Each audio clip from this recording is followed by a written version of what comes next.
Hurricane Milton is on its way, and these residents aren't taking any chances. Thousands right now under evacuation order. Back at 155 miles per hour. The monster storm was just upgraded to a Category 5 again. We now are back to Category 5 hurricane winds of 165 miles an hour. Right around 180 miles per hour. We're talking about significant storm surge, 10, 12, 15 feet. Milton. Hurricane Milton. Hurricane Milton. Milton. Today, Milton became the strongest storm anywhere on the planet this year. Could be the most powerful to hit this region in a century.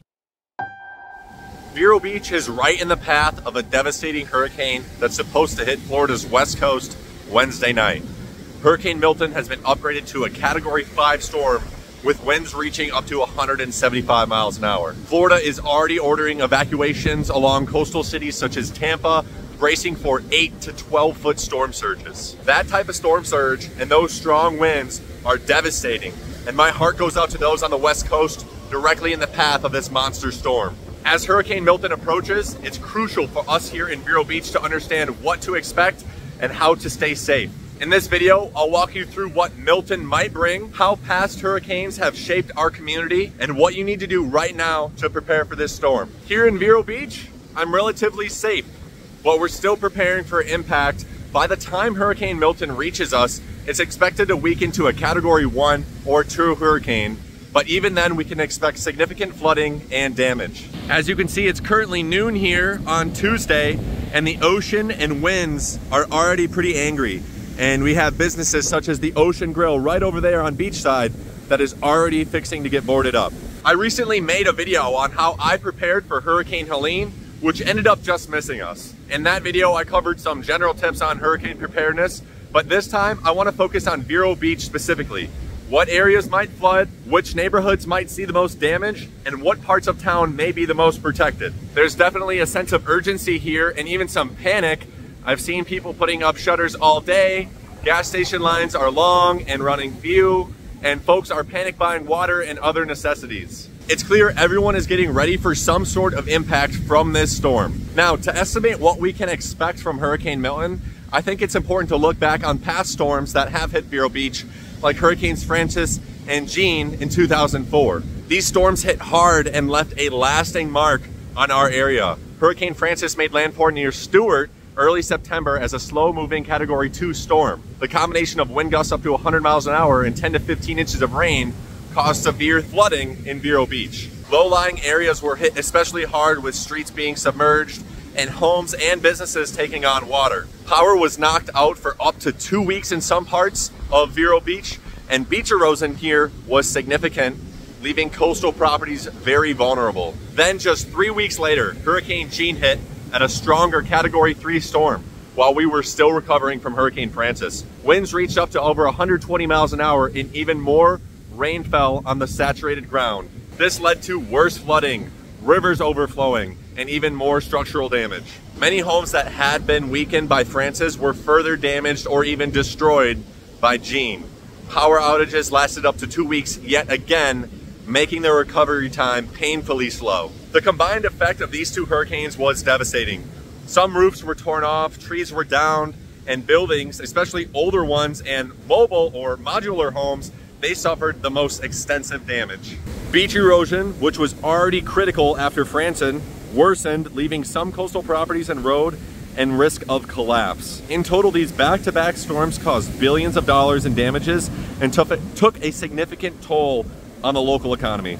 Many businesses remained closed for an extended period of time, and the tourism industry suffered greatly. The recovery after both storms was slow, with months of cleanup and repair work. Utility crews were stretched very thin, and residents were left without power, clean water, and basic necessities for extended periods of time. During this time, the constant barrage of severe weather left many in Vero Beach dealing with the stress of fatigue, and it took a long time for life to return to normal. Looking back at this history, it's clear that even if Milton does weaken by the time it reaches Vero Beach, we should still be expecting flooding, power outages, and some structural damage. The town is preparing, and so am I. It's important to be ready for anything when a storm like this is on its way.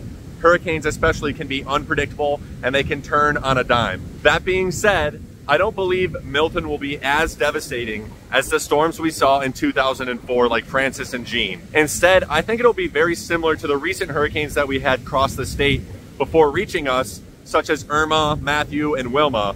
For example, Hurricane Wilma crossed Florida as a Category 3 storm and weakened, but it still brought intense rain and wind to Vero Beach, causing flooding and downed trees. Hurricane Irma in 2017 followed a similar path, weakening slightly as it crossed the state, but again, it still caused major flooding, wind damage, and widespread power outages here across Vero Beach. Hurricane Matthew, although it did stay mostly offshore, that did bring a lot of heavy rains and strong winds, even after weakening as it passed Florida's coast.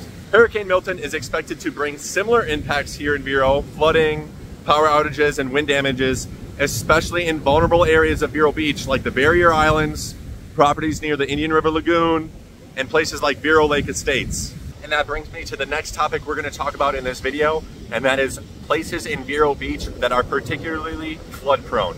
So if you're on the Barrier Island, you're in one of the highest risk areas for flooding due to its proximity to the coast. I mean, you're really right next to the ocean. Properties near the Indian River Lagoon are also very vulnerable as heavy rains can quickly rise those river water levels. Another area to be concerned about would be the Vero Lake Estates area, where the sandy dirt roads can quickly become impassable due to rain.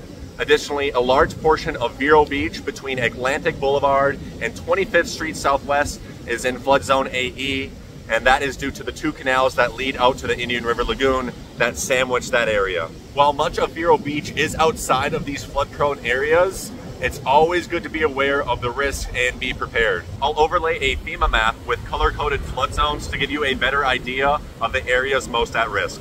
Now that we covered the areas that are most at risk here for flooding in Vero Beach, it's time to talk about what you can do to stay prepared as my phone is blowing over due to the wind here.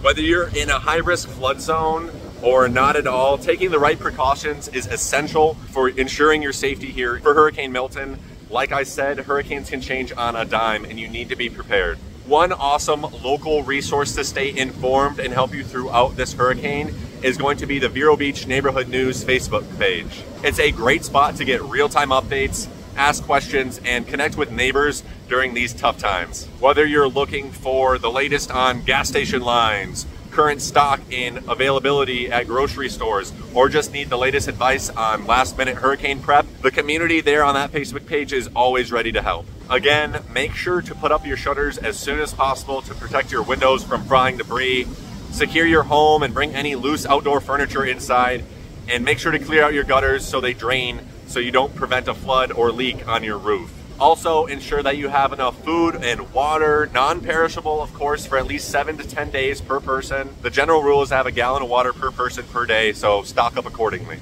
Also, make sure to not forget your pets. For me, I have to bring my chickens into the garage for the night, and they're gonna be staying in the garage all nice and cooped up there. Also, if you haven't already and you have the money, consider investing in a generator in case we do have those extended power outages. Again, for this storm, in my opinion, just my opinion, no one knows, I think we may have power outages for 24 hours. I doubt that it's going to be longer than that. Maybe 24 to 48 hours is my guess. I don't think it's going to be like Francis and Jean where we were out without power for weeks. Another crucial thing to have is backup batteries and flashlights. Make sure to charge all your electronics ahead of time. If possible, also make sure to fill your bathtub up with water, and you can use that for toilet water, washing your face, kind of black and gray water. What you do, you just literally fill up all your tubs, fill up your sinks, and you know, God forbid we do go without power for 1 or 2 weeks, you at least have some black and gray water that you can use if you have your bathtub and sinks filled up with water. Once again, preparation when you're facing a storm like this here is key. So even if Hurricane Milton weakens by the time it reaches us, the potential for damage and disruption is still very real. So it's always better to be prepared rather than not prepared and caught off guard when a big storm is barreling towards you. I can't stress this enough, y'all. Now is the time that you need to prepare. You should have already been prepared. If you're in an evacuation zone, make sure to leave immediately when instructed. Let's stay informed, guys. Let's stay safe and protect our family, loved ones, and communities. I'll continue to give an update as Hurricane Milton makes landfall. Hey guys, I did a lot of work in preparation for this video, so I'd appreciate a quick like on this video and subscribe if it helped you out. I'd really appreciate it. Like I said, I'm on the ground here in Vero Beach. I'll keep you updated. If you have any questions or need help on this hurricane, feel free to reach out accordingly. Like every one of you know, I am a realtor here in Vero Beach, so I know a lot of you are interested in how locals prepare for hurricanes and what we can expect. And here is a good precursor of what we can expect behind us. All right, guys, that is it for me. Once again, like this video, subscribe to the channel. I appreciate you guys being here. Let's stay safe, let's stay connected, and let's get through this together. Thank you guys so much for watching, and I'll see you guys on the next one. Take care.